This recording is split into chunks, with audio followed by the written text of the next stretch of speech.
Welcome to Our Appalachia. My name is Phil Conn. I'm your host for this show, and we will discuss a very interesting topic today with regard to the economy and the political structure of eastern Kentucky and the whole of the southern Appalachian region. And we have as our guest Dr. John Gaventa.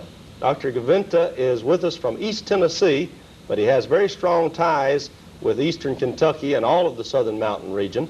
Dr. Gaventa right now is with the Highlander Research and Education Center in Newmarket, Tennessee. You live now in East Tennessee, John. Right. And have ties with East Tennessee all the way back, I suppose. That's right, number of generations. Right. Dr. Gaventa, though, is a specialist on the whole issue of land ownership in the southern mountain region and the implications that that land ownership pattern has for the economic stability and the political fabric of the region. Let me give a little bit of biographical background on Dr. Gaventa. He did his baccalaureate degree at Vanderbilt University and then went to the British Isles to study at Oxford University and did a very interesting doctoral program because while he was studying in England and doing much of his research there, he was also doing research in eastern Kentucky and East Tennessee on land ownership patterns. That resulted in an outstanding dissertation and also resulted in a book which has won numerous awards called Power and Powerlessness, that has to do with an Appalachian valley right along the Tennessee and Kentucky border near Middlesboro, Kentucky. Dr. Gaventa will get into this with us today because this deals with the very nature of land ownership and its implications in the southern mountain region. Let me ask you, Dr. Gaventa, going back to the period around the Civil War, shortly before, shortly after, what type of ownership patterns did we have in land so far as the agrarian economy of that time was concerned? Very different, Phil, than what we have today.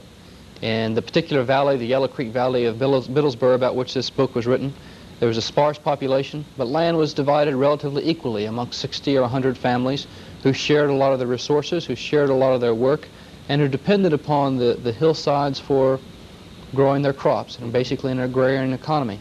That began to change a little bit following the Civil War and following the industrialization of the region. Various agents for land companies began to come in and began to eye the resources with a new eye. Mm-hmm. When did the big transition take place, would you say, from a basically agrarian economy with farmsteads and people trying to make a living off the soil to this whole industry that we now have that's based on mineral extraction in much of the southern mountains? Well, most of it began to take place almost exactly 100 years ago. Mm-hmm. In the 1880s, the land agents began to come in and say, we need those resources for the developing industrialized cities in the north and to the south. Mm-hmm. And in the particular case of Middlesboro, it was in the late 1880s that a Scottishman by the name of Alexander Arthur came in and had the vision of developing what was to be called the magic city of the South. And they transformed the Yellow Creek to this town of Middlesboro.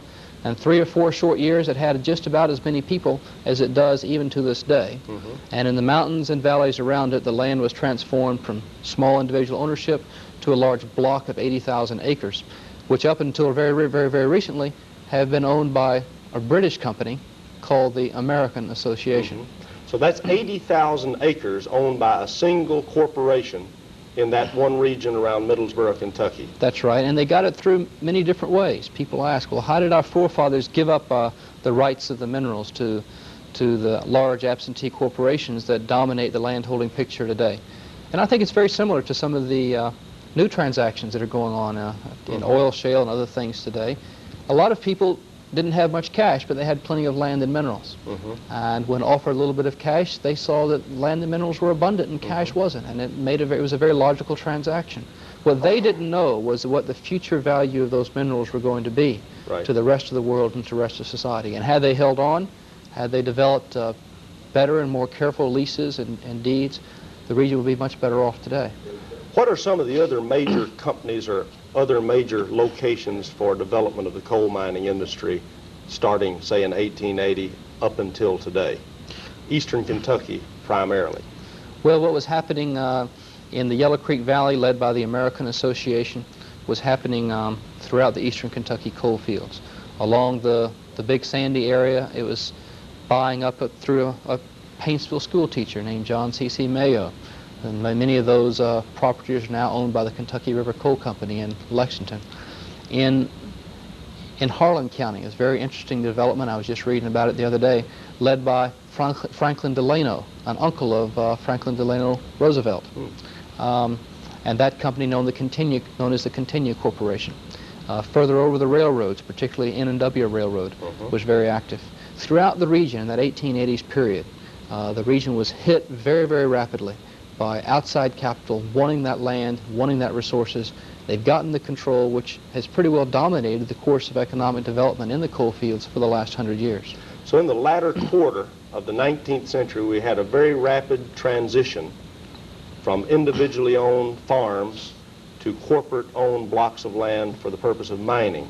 That's right. What has that led to in the land ownership patterns of eastern Kentucky today? I know you've been instrumental in a study that's had to do with land ownership patterns throughout the southern mountains, and you've taken several eastern Kentucky counties as a part of your sample. Tell us what you've found. What are our land ownership patterns today? Well, we were startled at what we found. We recently finished a study for the Appalachian Regional Commission, which was one of the first real studies of what a lot of people had suspected, and that was looking at the question of absentee ownership. We found that throughout the Appalachian region, and the same is true and even worse in eastern Kentucky, that only 1% of the population joined hands with absentee corporations and government to own well over half the land. Now that means for a rural people that 99% of the people have access to, can live on, can farm well under half of the land. It's an amazing economy of a rural economy without access to land. Now the land and mineral rights that we looked at throughout the region and again in eastern Kentucky, about 72% of the land was absentee held by people who lived outside of the county and therefore didn't have to either put their wealth back into the county or didn't have to share the decisions with the county about how that land was to be developed. The case of mineral rights, which is where the real wealth of the region resides, about 89% of the mineral rights in eastern Kentucky that we looked at and could find were absentee owned. So you have the situation 100 years later in 1980 where the bulk of the land and the minerals are owned by absentee owners who are extracting the wealth and making decisions for the rest of us about how our land and resources are to be developed. Now you've mentioned mineral rights as owned separately from surface rights in some cases, and all of us have heard of the broad form deeds and the way that mineral rights were purchased independently of surface rights. Explain to us though what the motives were from the corporations to buy mineral rights as opposed to surface rights, and maybe the landowner, what his idea was in selling only the mineral rights and not the surface rights, say in 1890. Sure. Well, in 1890, it's important to realize that neither the companies nor the farmers envisioned the technologies that would come. And at that time, the companies were interested in extracting the minerals, and that could only be done through deep mining, which didn't have the damage to the land surface that strip mining later began to have.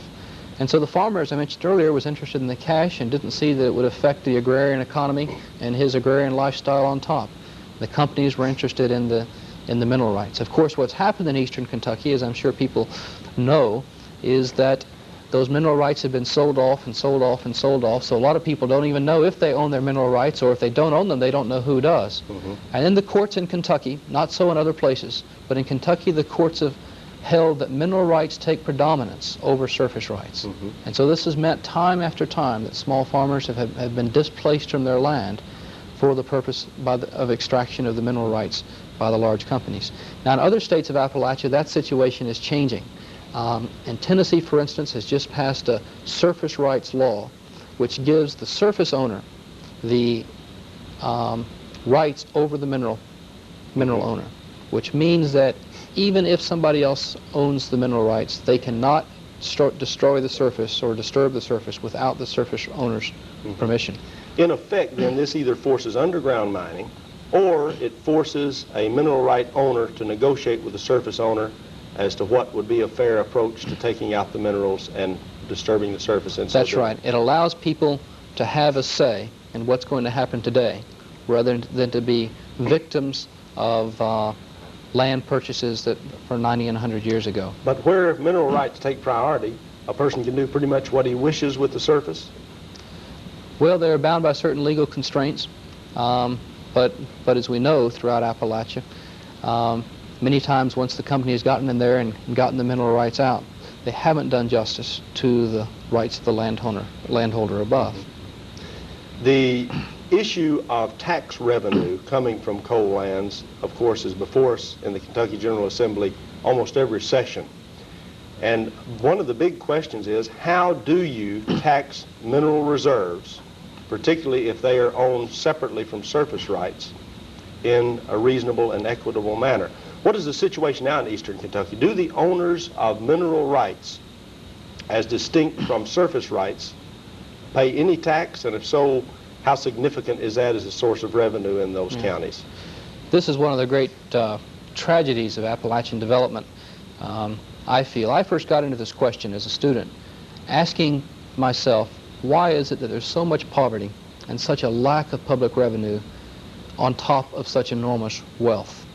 And to me it seemed that that wealth could be taxed at the same that other people had to pay. Then Appalachia would have adequate money for roads and schools and services. What we discovered throughout Appalachia is that the large mineral owners pay very, very little, on the average well under $1/4 an acre, in taxes for the mineral rights beneath the ground. In eastern Kentucky, the situation is the worst of any of the Appalachian states. There, due to an act by the legislature, the average tax paid by the owners of mineral rights is 1/5 of a cent. That means that in certain counties like Martin County, where the N&W Railroad owns 1/3 of the surface of the county and their mineral rights lie well under 1/2 of the county, and they mine millions and millions and millions of dollars worth of coal off of that county a year. They don't put enough money back into that county in property taxes to buy the county a new school bus, and they don't put enough money back on mineral taxes and the minerals beneath the ground to replace a blown out tire on that school bus. Now, the assessors and many of the state people have said in the past, you can't tax coal underground because you can't see it. That's simply wrong. West Virginia does it, Pennsylvania does it, Tennessee does it, Virginia does it. If they can do it, Kentucky can do it. Now, it requires several things. First of all, and very important for Kentucky, it requires that the mineral owners tell us how much minerals they own and where those minerals are. We found in our study that a lot of times minerals were being very underreported for taxation purposes. And secondly, it then requires a mapping program with some core drilling and some trained geologists to go out there and estimate the future value of that coal. The point is that that information already exists in a private arena, usually in the hands of the energy developers. We have to make it public information. Our estimates are that using very, very conservative measures, following formulas that have been used in Tennessee and West Virginia, that if conservatively we began tomorrow an unmined coal tax in eastern Kentucky, in 12 counties that we looked at, there would be a minimum of $8 to $10 million a year of new revenue. That maybe doesn't, to the people in Frankfort, doesn't sound like a lot of money, but to the people in those small counties out there, that means maybe $500,000 or $1 million a year of new funds, which can fix roads, provide a new school, or whatever. Now, at a time when a lot of our federal and state monies, or federal monies, are being cut back for needed social services, we all are going to have to dip into our pockets in new ways. And I hope that in East Kentucky, the legislature will use this opportunity to dip into the pockets of those who haven't been paying their fair share, so that the small landowners won't have to continue to pay more. Of course, we do have a tax on coal as it is severed, a so-called severance tax. And one of the big arguments right now in the Kentucky General Assembly is whether the severance tax should return in large part to the counties where the coal was extracted, or whether it should be a general revenue for the entire state. So what you're suggesting in taxing the coal property as it exists in the county, either as unmined reserves or at least in taxing the surface with some notion of what the mineral wealth is, you would have money in the county automatically, I guess, given the very nature of a property tax. The property tax is one of the few taxes that have been left to the primary purview of local government. And it provides the counties a way to get a stable base over a long period of time for the wealth and property within their borders. Now, there's no reason why you can't have both a severance tax and a property tax. A lot of places do. They're entirely separate taxes. One doesn't have to substitute for the other. The problem with the severance tax money has obviously been valuable money to local governments. The problem with the severance tax is problems are two. One is it ties that local government into the rise and fall of the Appalachian coal economy. What it means is that we'll be getting several millions of dollars now when the coal market is good. When the next bust comes, that money will be gone as coal production drops. The tax on unmined coal is based on those reserves that are there now, are going to be there for years to come, and that tax provides you some lead time and some planning to know how much revenue you can expect in the future. The other thing about Eastern Kentucky is that the people who mine the coal usually don't own the coal. The large coal landowners are the railroads, the families, the northeastern families and industrialists who own those coal reserves and simply lease it out to be mined. The severance tax gets the smaller coal operators who are mining the coal and doesn't get at the large owners who own the reserves. Dun & Bradstreet recently called those coal owners the coal royalists, they said, as being the most profitable business in all America because they have to pay so little. In Eastern Kentucky, the N&W Railroad, for instance, the largest mineral owner we saw, gets more than its investment returned every year in profits and can expect to do that for 50 or 60 years to come. That's an incredible return. They don't have to pay the severance tax. They ought to have to pay for what they own under the ground. Much of what you're describing reminds me of an analogy or a model that's used in discussing southern mountain land ownership and economy. It's the model of a colony. It describes the southern mountains as a colony within the United States, owned from without, either within the United States or, like you say in Middlesboro, literally owned from outside the country.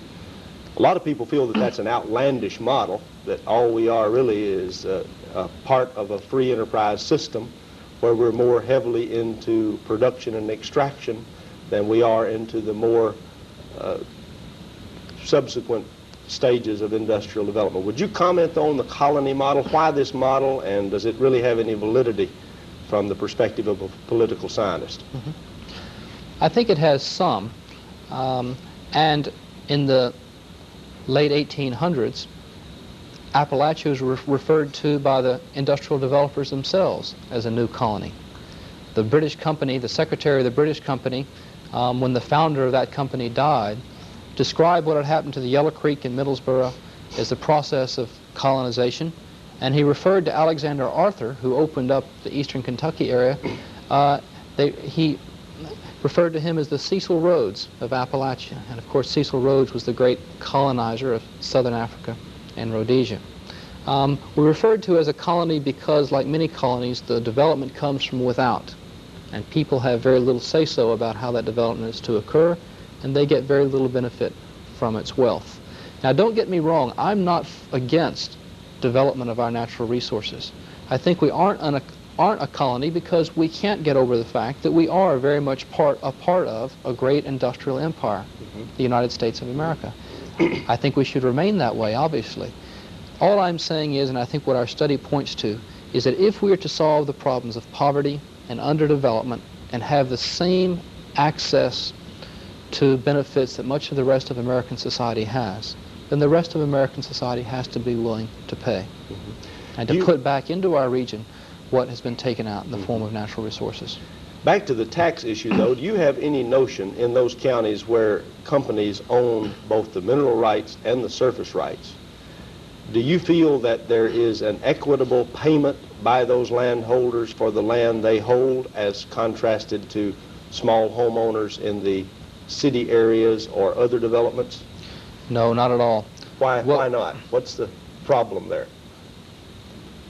Well, the problem is that has several elements to it. Generally, we found in our study for the Appalachian Regional Commission that it's the small property owners and the small homeowners who carry the overwhelming bulk and burden of the property tax system, leaving the larger landowners and larger mineral owners relatively tax-free. And the problem isn't simply the lack of taxes on minerals, but also the undervaluation of the land. That's what I'm getting at. That's happened for three reasons. The first is that because they've owned this land oftentimes for 80 and 90 years, There have been very few recent transactions, which, as we all know, is the easiest and most commonly used way of determining how much that land is worth. As a result, a lot of that land is being taxed at the lowest possible rate. If that land were to be developed, if the companies would allow that land to be developed by providing land for housing or industry, which rarely will they do, it would bring a lot more tax base within the county. But that hasn't been done. The second situation is that in Kentucky, the legislature, in order to protect the small farmer, passed an agricultural exemption, which allows landowners using their land for agricultural and horticultural purposes to get a 50% tax break. What we found in eastern Kentucky is that most of these mineral companies have filed for the agricultural exemption when they're not doing a shred of agriculture. So first of all, their land is underassessed, and secondly, they're getting agricultural exemptions even though they're giant oil companies, and the result is that the small homeowners in the towns are having to pay more. Of course, you've hit upon an issue that the Kentucky General Assembly deals with often, and that is, how in the world do you tax unmined minerals so that absentee owners, corporations, can take their fair share, and at the same time not compel the farmer with 200 acres that he uses for a dairy or to raise his tobacco? How do you not tax him if coal or, say, oil shale eventually underlies his farm? Although he's not mining it, right, it's there and it's of value. Yeah. Well, this is an issue that the companies throw up all the time, but it's a red herring to some degree. It's been handled in West Virginia and Tennessee and other states that have developed unmined tax programs. I think the legislation that is being proposed in Kentucky is proposing that there be a 100-acre or a couple of 100-acre exemption, that small owners who are not using their land for mineral development beneath 100 or 200 acres would be exempt from the unmined coal tax. In other states, the same approach with various formula have been taken, and I don't know of any place where increasing the taxes on the minerals under the ground has caused small farmers to have to lose their land.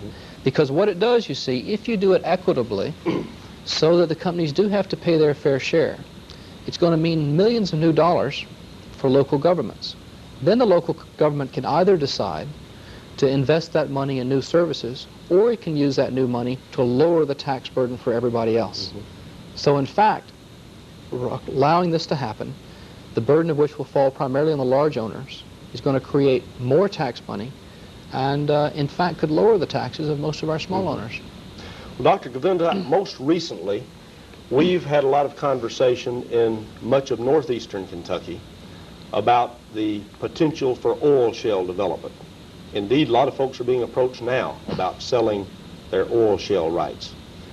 Is there a significant difference between the old broad form deeds of the 1880s and the deeds that are intended to buy oil shale rights of the 1980s?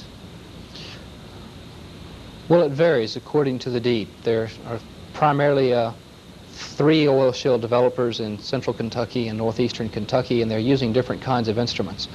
But the ones that I have seen, particularly those being used by Phillips Petroleum, don't vary very much at all from the broad form deed of the past.